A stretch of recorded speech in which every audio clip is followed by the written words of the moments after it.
আসসালামু আলাইকুম। আশা করি সবাই অনেক ভালো আছেন।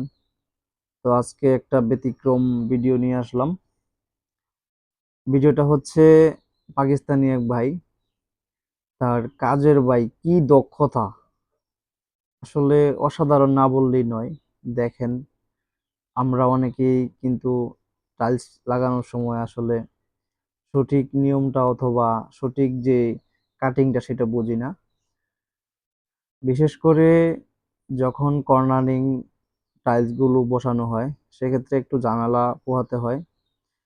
আর সেক্ষেত্রে দেখেন এই ভাইটি কত সুন্দরভাবে টাইলস গুলো কাটিং করে এই কর্নারিংটা সেট আপ করলো। দেখেন ভাই, কাজের কি একটা দক্ষতা। আসলে কাজকে ভালোবাসলে সত্যি এরকম দক্ষতা অর্জন করা যায়। কেননা পরিশ্রম হচ্ছে সৌভাগ্যের প্রসূতি। ভিডিওটা দেখে আমি আসলে সত্যি মুগ্ধ, অনেক অনেক মুগ্ধ হয়েছি। তার কাজের যে স্কিল, সে অসাধারণভাবে টাইলস গুলো বসাচ্ছে। আর আমরা বাংলাদেশে কিন্তু সচরাচর দেখি বা করি, দেখা গেছে আমরা যেমন বাংলাদেশে সিমেন্ট, বালি মিশিয়ে দেখা গেছে টাইলস লাগাই। আর বাইরের রাষ্ট্রে কিন্তু টাইলস গুলা এরকম ভাবে লাগায় না। তারা সিমেন্টের সাথে পানি দিয়ে গোলা করে সেটা ঢেলে তারপর প্রসেসিং করে টাইলস গুলো বসায়। আসলে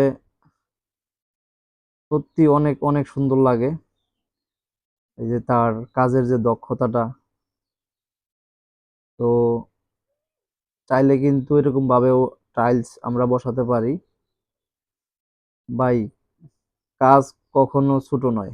যে কোনো কাজই হোক, কাজকে অসম্মান করা বা ছোট করা আমি মনে করি ঠিক নয়। কারণ যার যেটা কর্ম। তো ভিডিওটা এই জন্যই করা, যেন আমার ফেসবুকে যারা অডিয়েন্স আছে বা আমার ফলোয়ার্স, আমার ভালোবাসার ভাই বন্ধু, তারা যেন ভিডিওটা দেখার সুযোগ পায়। আর ভিডিওটা আমি 2-3 বার দেখছি, দেখার পর আমার কাছে অনেক অনেক ভালো লাগছে, তাই আপনাদের সাথে শেয়ার করলাম। অনেকে হয়তো বাজে কমেন্ট করতে পারেন যে এখানে এই ভিডিওটা ছাড়ার উদ্দেশ্য কি। কোনো উদ্দেশ্যই নয়, বরঞ্চ আপনাদের দেখানোটাই হচ্ছে ভালো লাগা আমার। তো ভিডিওটা অবশ্যই ভালো লাগলে লাইক কমেন্ট শেয়ার করবেন। আর দেখুন ভাই, কাজের শেষে টাইলস গুলো কত সুন্দর লাগছে, সত্যি অনেক অনেক সুন্দর লাগছে সেই।